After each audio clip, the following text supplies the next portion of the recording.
명절 연휴 잘 보내셨어요? 오늘 말씀 제목 한번 따라 하시겠습니다. 사람은 무엇으로 사는가?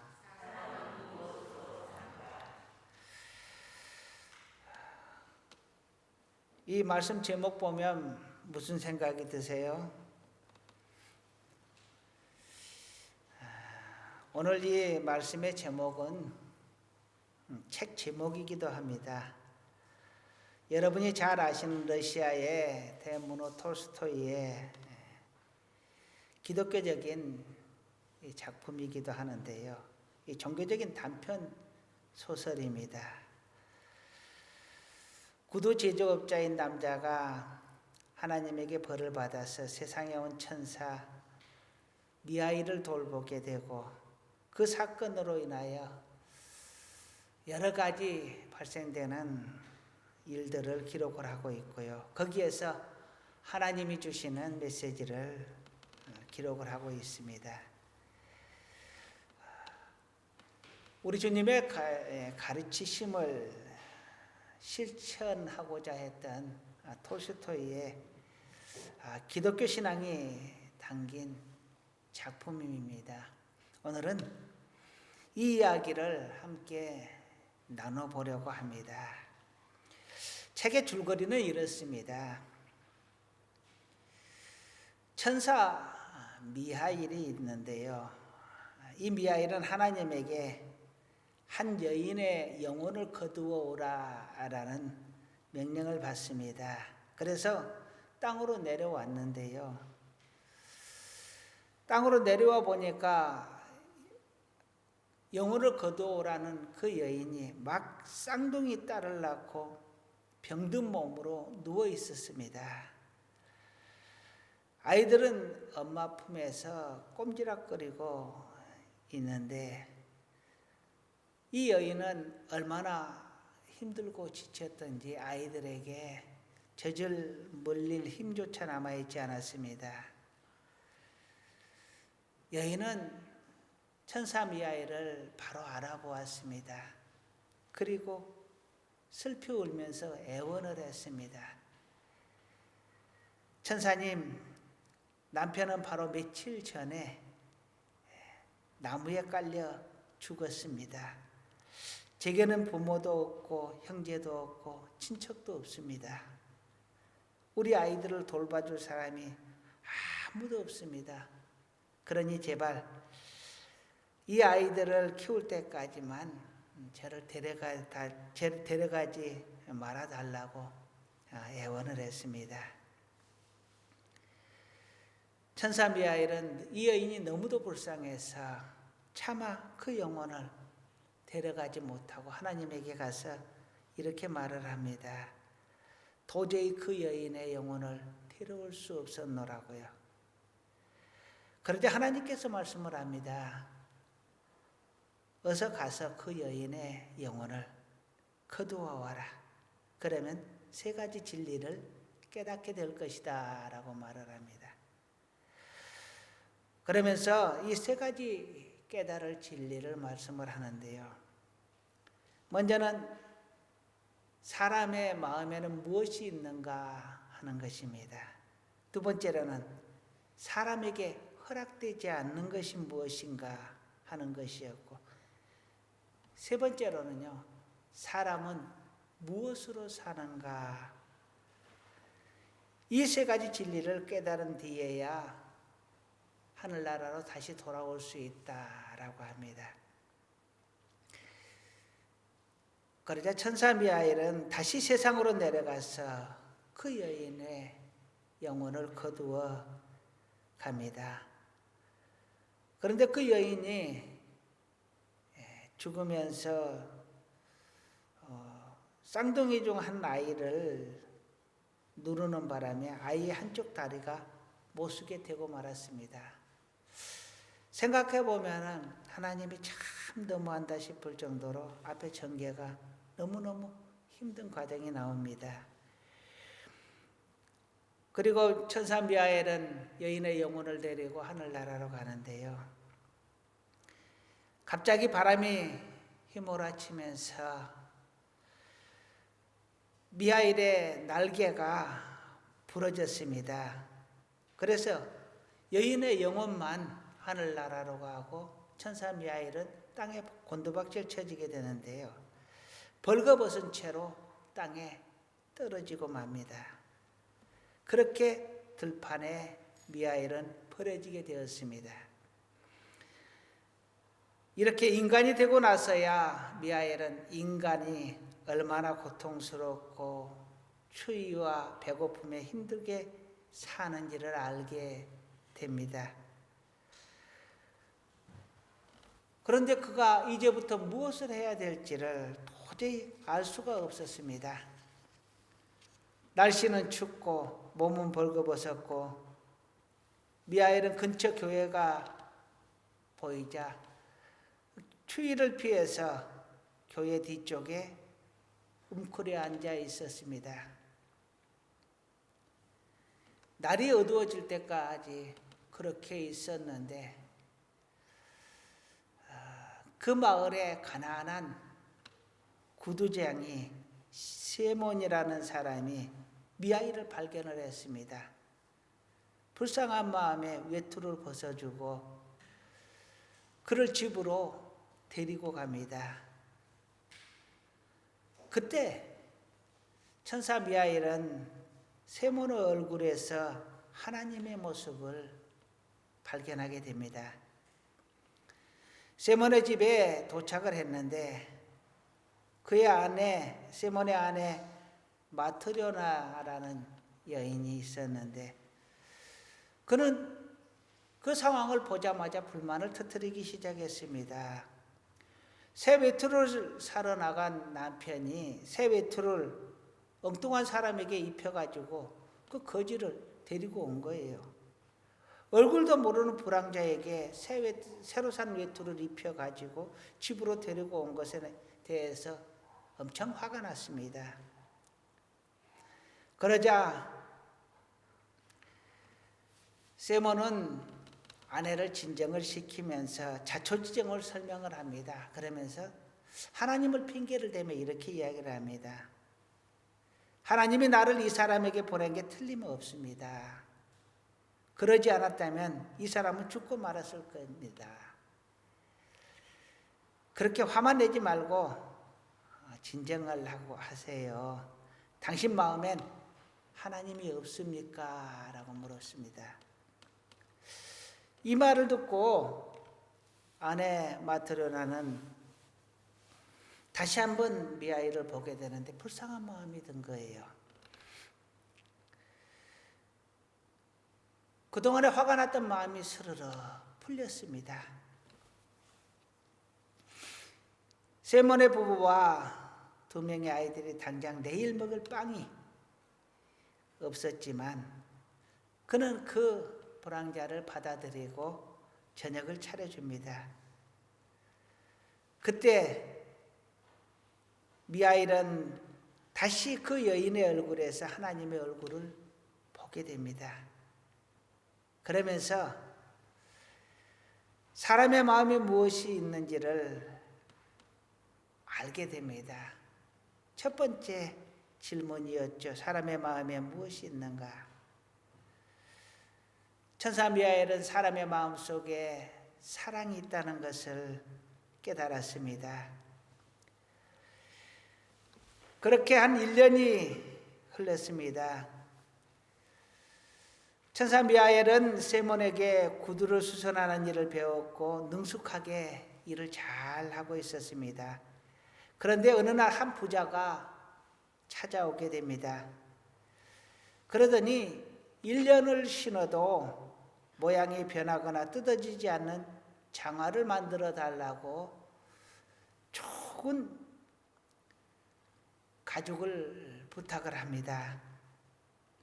그런데 천사 미하일은 그 부자의 뒤에 죽음의 천사가 있는 것을 보았습니다. 그리고 그 죽음의 천사가 이 부자 신사를 그날 밤에 데려갈 것을 알았습니다. 아무도 그것을 알지 못했습니다. 이 부자는 오늘 밤에 죽습니다.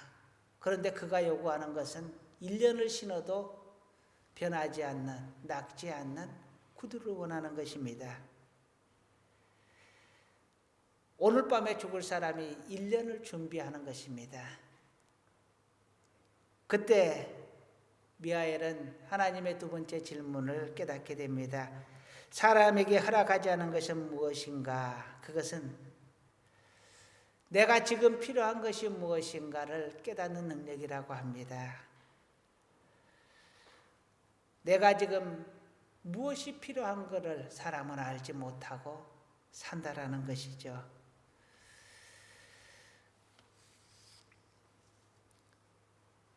그런데 지금 아직 두 가지 답을 얻었지만 한 가지 답을 알지 못했습니다. 사람은 무엇으로 사는가 하는 마지막 질문이었습니다. 온 가족이 모여 있는 어느 날 부인이 쌍둥이 여자아이를 데리고 그곳에 왔습니다. 미하엘은 그 아이들을 한눈에 알아보았고 아이들이 지금까지 어떻게 살았는지 알게 됩니다. 그동안 걱정이 되었지 않겠어요? 어머니를 데려가 버리고 그 아이들만 남았는데 그 아이들이 어떻게 되었을까 걱정이 되었을 거예요. 부인의 이야기를 듣고 그는 생각을 합니다. 그 어머니가 아이들을 위해 살려달라고 애원했을 때 난 부모 없이 아이들이 살아갈 수 없다 생각하고 그 말을 들어주었다. 하지만 피 한 방울 안 섞인 남이 자기 젖을 물려 아이들을 이렇게 키운 것을 미하엘은 알게 됩니다. 부인이 자신이 낳지도 않은 아이들을 가엾이 여기며 눈물을 흘리는 모습을 보았을 때 마지막 세 번째 답을 깨닫게 됩니다. 사람은 사랑으로 산다는 것을 깨달았습니다. 그러자 천사는 옷이 벗겨지면서 온 몸에 빛이 감싸고 다시 천사의 모습으로 돌아오게 됩니다. 그러면서 그렇게 말을 합니다. 사람은 누구나 자신을 위한 염려가 아니라 사랑으로 사는 것임을 깨달았습니다. 그 어머니에게는 아이들이 살아가려면 무엇이 필요한지 알 수 있는 능력이 없었고 그 부자 역시 자신에게 무엇이 필요한지 알 수 있는 능력이 없었습니다. 제가 사람이 되어 살아갈 수 있었던 것은 제 힘으로 스스로를 보살필 수 있어서가 아니라 지나가던 사람과 그의 아내가 사랑과 온정을 베풀어 주었기 때문입니다. 부모를 잃은 그 아이들이 살 수 있었던 것은 스스로를 보살필 수가 있어서가 아니라 이웃집에 산 한 여인이 따뜻한 마음으로 아이들을 가엾이 여기고 사랑했기 때문이었습니다. 이렇듯 사람은 누구나 자신에 대한 걱정과 보살핌으로 사는 것이 아니라 사람의 마음에 있는 사랑으로 사는 것입니다. 라고 고백을 합니다. 그러면서 또 이렇게 고백을 합니다. 하나님이 인간에게 생명을 주시고 그들이 잘 살아가기를 바란다는 것 알고 있습니다. 하지만 이제 또 한 가지를 깨달았습니다. 하나님은 사람들이 떨어져 사는 것을 원하지 않기 때문에 각자가 자기에게 무엇이 필요한지 아는 능력을 주지 않으셨습니다. 사람들이 자신을 염려하고 돌봄으로 살 수 있는 것 같지만 사실 오직 사랑으로만 살 수 있다는 것을 이제 깨달았습니다. 사랑으로 사는 사람은 하나님 안에 사는 것이며 하나님은 그 사람 안에 살고 계십니다. 하나님은 곧 사랑이기 때문입니다. 성경의 말씀을 인용한 것이죠. 천사는 그렇게 고백을 합니다. 우리가 우리 힘으로 사는 것이 아니라 우리 능력으로 사는 것이 아니라 우리 노력으로 사는 것이 아니라 우리 안에 있는 사랑으로 사는 것이다 라고요. 천사는 하늘로 올라갔습니다. 하나님은 미하엘에게 땅에 보내면서 세 가지 질문을 하였습니다. 사람의 마음에는 무엇이 있는가? 사람에게 허락되지 않은 것은 무엇인가? 사람은 무엇으로 사는가?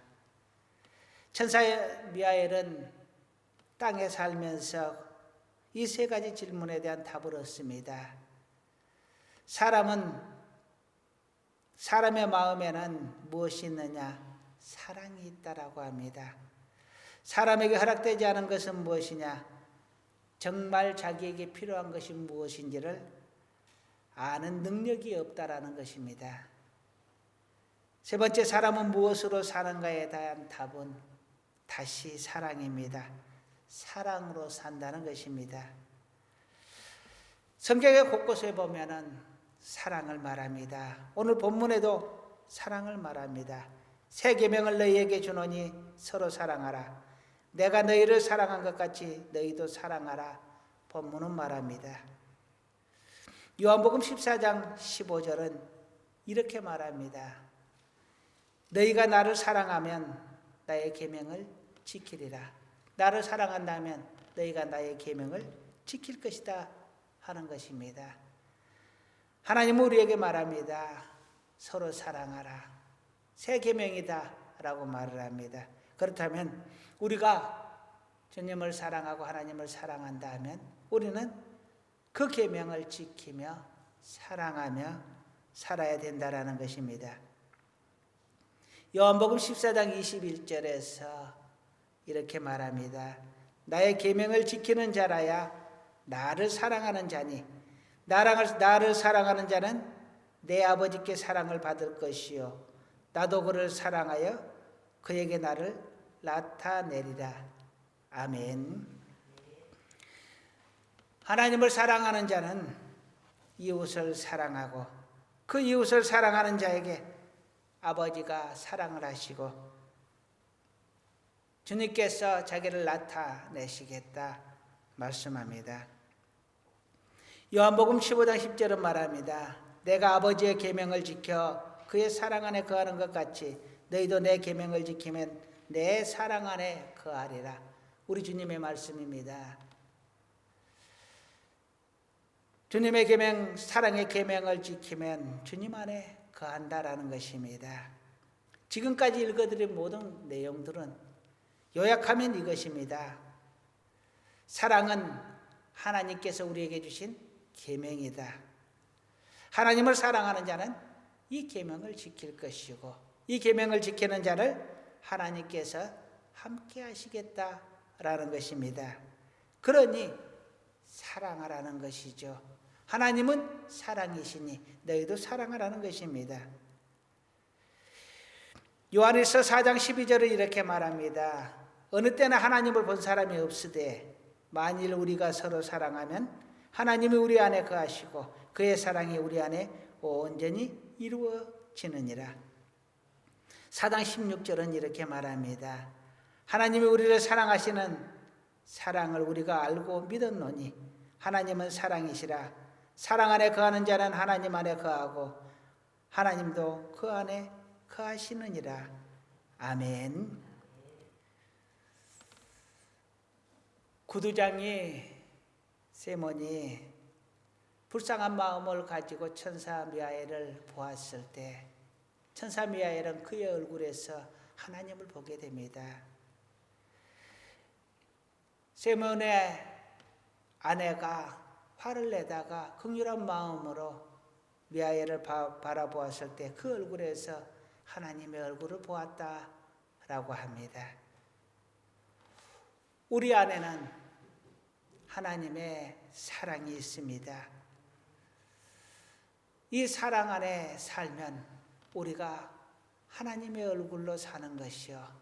이 사랑을 저버리고 미움과 시기와 질투와 온갖 악한 것들로 우리 마음이 채워지면 우리는 마귀의 얼굴로 살아가게 될 것입니다. 우리가 서로 사랑하면 우리 안에 하나님이 거하신다라고 합니다. 사랑하면 우리 안에 하나님이 계시고 우리도 하나님 안에 있는 줄로 믿습니다. 하나님이 없는 사람은 살았어도 죽은 사람입니다. 사랑이 없는 사람은 심장이 있으되 굳어버린 사람입니다.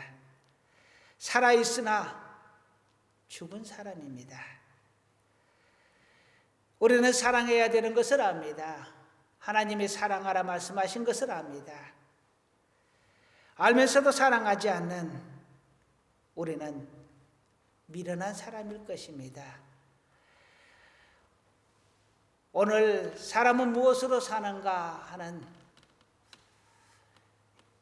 이러한 문학 작품과 하나님의 말씀을 상고해 보면서요, 정말 우리가 어떻게 살아야 하는가, 무엇으로 살아야 하는가 다시 한번 되돌아보았습니다.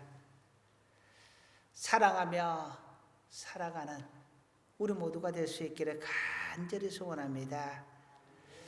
그래서 성경에 두 가지의 큰 핵심을, 하나님을 사랑하고 이웃을 사랑하는 것이다 라고 했습니다. 사랑하며 사는 것이 믿음의 전부요, 사랑하며 사는 것이 우리 삶의 가장 고귀한 것이요, 가장 복된 일이라는 것입니다. 그래서 사도 바울은 고린도전서 13장 13절에서 이렇게 말했습니다. 그런즉 믿음, 소망, 사랑, 이 세 가지는 항상 있을 것인데 그 중에 제일은 사랑이라. 아멘. 우리가 살면서 꼭 필요한 것, 있어야 할 것이 믿음과 소망과 사랑인데 그 중에서도 사랑이 제일이다 라고 말씀을 합니다. 정말 사랑하며 살 수 있기를 간절히 소원합니다. 사랑하며 산다는 것 쉬운 일은 아닙니다. 정말 어렵습니다. 사랑보다 많은 미움과 시기와 질투와 분노가 우리 마음속에서 끊임없이 솟아나기 때문입니다. 이 미움과 시기와 질투와 분노와 온갖 악한 생각들과 우리는 끊임없이 싸우며 살아갑니다. 그럼에도 불구하고 이 싸움을 피할 수 없으면 하나님이 내 안에 계시고 하나님이 내게 말씀하고 계시고 하나님께서 내게 사랑하며 살라, 함께 사랑하며 살자 말씀하시기 때문입니다. 정말 악한 생각들은 우리에게 끊임없이 도전해 옵니다. 그때마다 우리는 싸우며 나아가야 합니다. 내 안에 있는 사랑으로 내 안에 계시는 하나님을 불러 그 싸움을 싸워나가고 이겨나가야 합니다. 그때마다 하나님은 우리에게 더 많은 사랑을 주실 것이고 이길 수 있는 마음을 주실 줄로 믿습니다. 우리의 힘이나 우리의 노력으로 사랑하는 것이 아닙니다. 하나님의 성령으로 하나님께서 내 안에 계셔서 나를 도와주시기 때문에 우리가 견뎌내고 이겨내는 것입니다. 하나님을 그때마다 부르셔서 미움이 있을 때 하나님 감사합니다. 또 내 안에 분노가 일어날 때 하나님 감사합니다. 모든 악한 생각들이 일어날 때 하나님 감사합니다. 늘 하나님의 이름을 부르고 모든 일에 감사함으로 서로 사랑을 나누며 살아가는 우리 모두가 되기를 간절히 소원합니다. 예수님께서 우리에게 이렇게 살라고 합니다. 너는 세상의 소금이다. 소금이 그 맛을 잃으면 무엇으로 맛을 내겠느냐? 다만 버려져서 사람들에게 밟히고 무시당한다라고 했습니다. 우리가 사랑의 맛을 내지 못하면 우리는 버려지고 밟히고 무시당할 정말 초라한 자들이 될 것입니다. 그러나 우리가 서로 사랑하며 살면 사람들이 하나님을 높일 것입니다. 우리 주님 우리에게 말합니다. 너희가 세상의 빛이다. 빛은 어느 곳에 가두어도 빛이 납니다. 어떤 어둠 속에서도 빛은 어둠을 몰아냅니다. 어둠을 이깁니다. 우리가 세상이 악하여져 간다고 불평하고 불만하는 것이 아니라 그 악함을 볼 수 있는 눈을 주신 우리 하나님께 감사하고 그 악함을 이길 마음을 주신 우리 하나님에게 감사하고 그 악함에게 지지 않으려고 우리 하나님의 이름을 부르며 우리 하나님의 도움을 청하는 그 놀라운 은혜를 주신 우리 하나님께 감사하며 우리 하나님 의지하며 사랑하며 살아가는 우리 모두가 되기를 간절히 소원합니다. 미움의 빛, 질투의 빛, 악한 빛을 나는 우리가 아니라 선하고 사랑하는 이 사랑의 빛을 온 세상에 퍼뜨리며 살아가는 우리 모두가 되기를 간절히 축원합니다. 사랑하는 것 쉽지 않지만 사랑하는 것만큼 또한 큰 행복도 없습니다. 조금만 더 사랑하고 조금만 더 사랑하려고 애쓰며 살아가는 우리 모두가 되기를 간절히 축원합니다. 기도하시겠습니다. 하나님 사랑하게 하소서. 우리가 악한 자라도 하나님이 우리를 도우시면 우리가 능히 사랑하는 자가 될 수 있음을 고백합니다. 우리로 사랑하게 하소서. 사랑하게 하소서. 더 많이 사랑하게 하소서. 못다 준 사랑에 가슴 아파하며 더 많이 사랑하기를 갈급하는 자 되게 하소서. 예수님의 이름으로 기도드립니다. 아멘.